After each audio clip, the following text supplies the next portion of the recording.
former public school teacher, I had a 5th grade student picked up on prostitution, and that led me to eventually go into social work to work with families. As a teacher, a former teacher, I can say that if we want a good school, there's 3 important ingredients. One is a very good principal. One is some really good dedicated teachers, and I know a lot of them. And the other 3rd most important one is parents. And I believe that the way that we can make schools work is to really go back to focusing on neighborhood schools.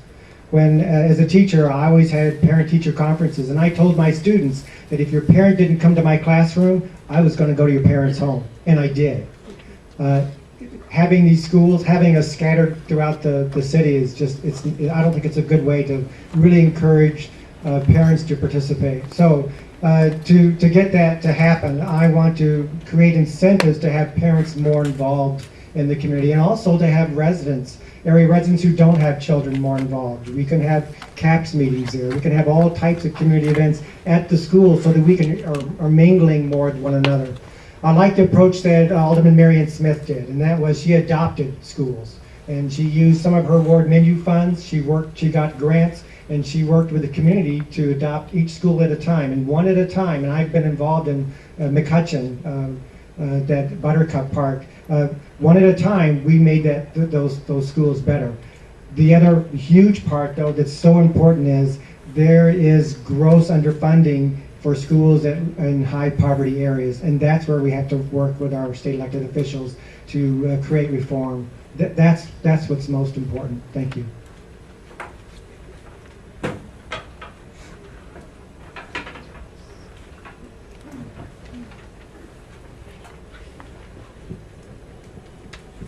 So the first question, what's your plan to attract and retain families in the neighborhood? The first thing is to fix crime, because families aren't going to want to come here and use our local schools if there's still crime. So that's the first thing I'll do.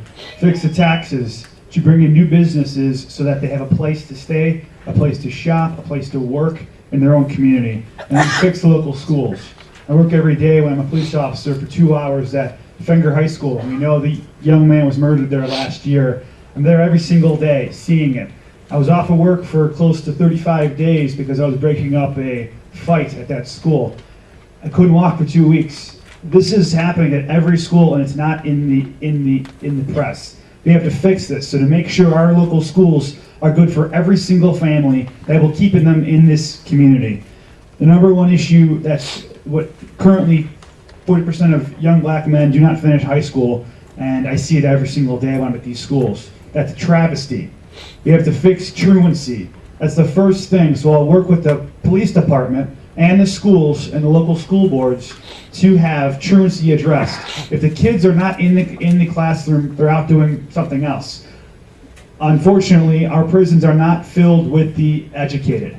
We have to change that. We have to make sure they're educated, job training, because these things are the most important. All of that combined will bring the parents to choose to live here, to buy a home here, and when they want to go out in the neighborhood, sell their home very easily to someone else to come into this neighborhood.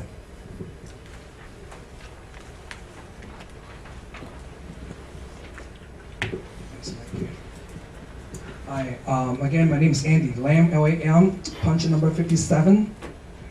Okay, this is again, a very important question. I don't think we can really get a full detail about all the solutions within 90 seconds. But in my website, I do have 7 specific points about how to make our education system better. As a father of 5 kids, all my kids go to Chicago public schools. 10 years ago, all my friends, they live in the northern suburb, thought I was crazy to send my kids to McCutcheon, to Gowdy. My oldest daughter go to Sullivan, which has one of the more serious crime issue. But I want to make a difference. I want to let my kids to go through the Chicago public school system to learn what's the real deal. I, like all the candidates, I support all the points: longer school hours, reform the school system, but more fundings. But many times when we think about fundings, we talk about our schools underfunded. Of course, the more money, the better.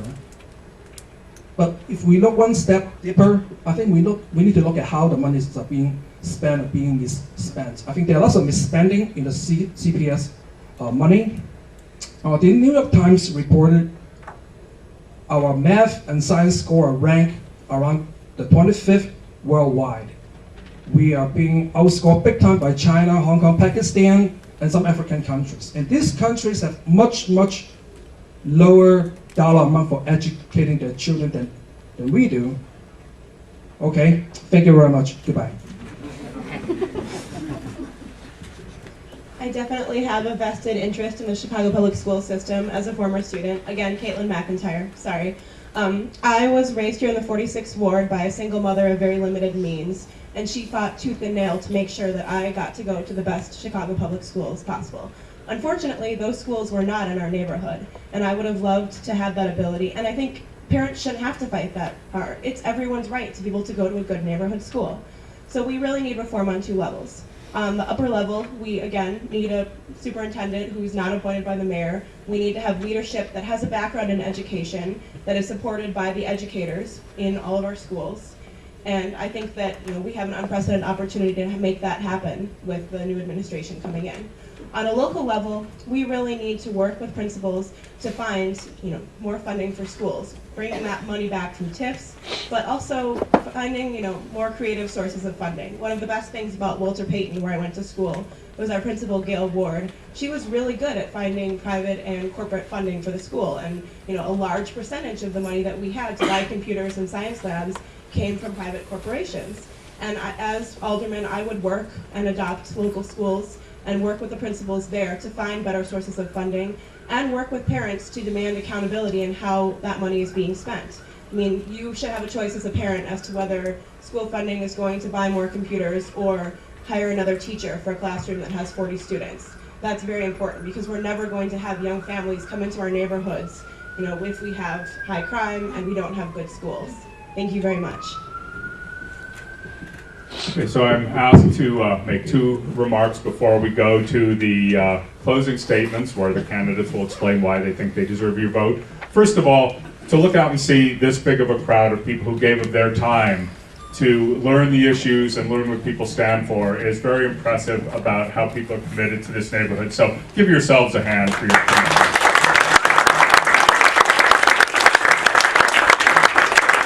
And for whoever you choose to vote, we have a number of candidates here who have put their names forward at an incredibly tough time in our country, in our state, and in our city, where there's financial problems, there's crime problems, there's development problems. This is hard work. They're out there in the cold. They're sharing their opinions. Let's give all of them a hand too.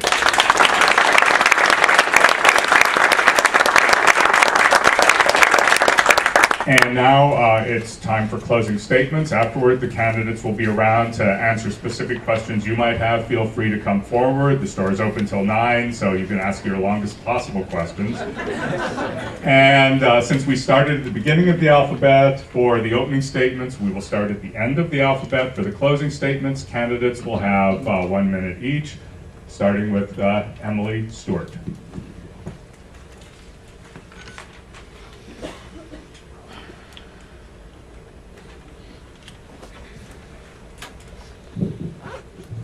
Thank you. If there's anything, again, that I want to leave you with tonight, is that I've been endorsed by the Sun-Times. No, I'm kidding.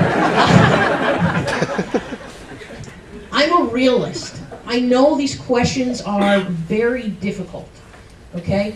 There might be one area in the 46th ward where we really do need a longer school day and a longer school year, and having parental control is not as important. And that maybe should be a charter school. There might be another school in the 46th ward where parental involvement is really working, and we want to continue with that.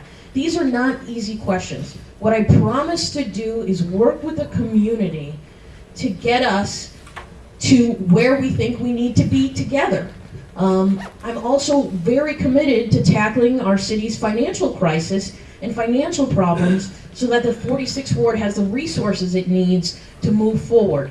That is not going to be an easy task, but I am committed to doing that.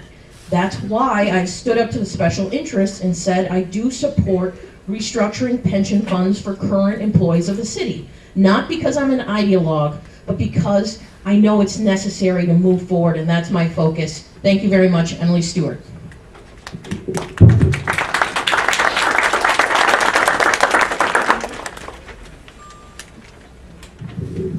Diane Shapiro, 56 on the ballot. Well, first I'm proud to tell you that I'm one of 10 reform candidates that are running around the city. I am currently a GOP elected official, and I am second vice chair of the Republican Party in Chicago. We have had a de facto dictatorship running Chicago for too long, a one-party system. We need to challenge it. Enough, enough, enough. I intend to be one of the people that will defend all of the people here in the 46th Ward and represent everyone. I speak several languages, and I will be communicating with everyone. I know that I am the person most likely to run this ward fairly, ethically, and equitably. And as I said, I already have a party behind me. I've got the endorsement and support of Mark Kirk, Dan Rutherford, Judy Bartopinka, etc., etc. Thank you. Punch number 56 for reform. Thank you, Diane. I don't know the number that I am in, but I'm number 1 on the ballot. It's easy to find me. Let me start my closing by thanking 3 groups. Number 1, Mayor Daley and Alderman Helen Schiller. I thank them. Without putting their clout, by retiring, they gave a chance, like me, to run for this respected office. Number 2, my thanks goes to my group here, my fellow friends. I never call them my opponents. They love their work, and I thank you for being here. If I'm gonna win, I have 2 committees here. I can assure you they will work with me. Number 3, my thanks goes to you. We are so lucky to have you, to learn from who we are, what we offer. Hopefully when you go out, you will see my flyer, check my website.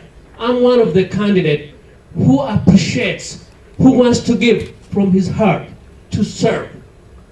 In closing, I already had 25 years ago a chance to live here. You gave me a chance.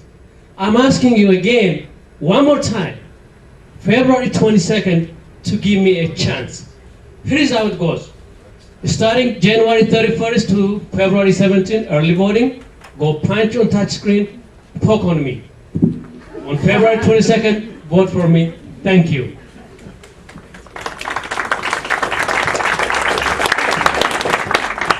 Again, thank you for everybody for coming today. I greatly appreciate your time and your concern. Unlike you, I care about this neighborhood, and that's why I'm running.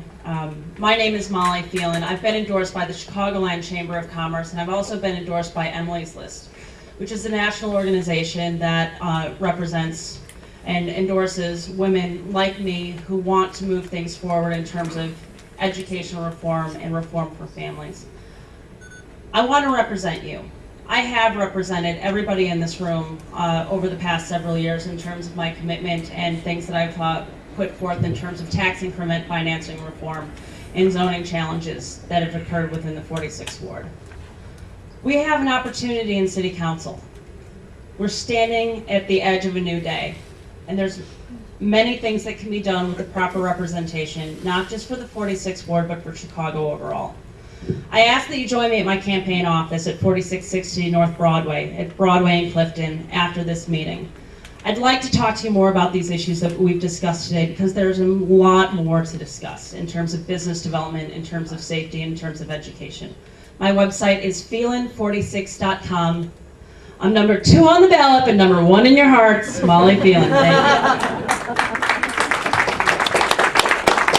Thank you for all of you being here, and I think we should give Representative Greg Harris a big round of applause for jumping in there. Thank you. And he's done a great job. I'm Don Nowotny, and looking out at this audience, I think I see a representative from almost every area of this ward. And for the last 16 years, I've had an opportunity as ward superintendent for streets and sanitation to work with all of you. The Sun-Times says about me is that I'm good at bringing city services to the ward, and I'm a good peacemaker. This ward makes up of black, white, Asian, Latino, gay, straight, people of all religions, people of all economic income. And we need an alderman that wants to work and will work with everybody. We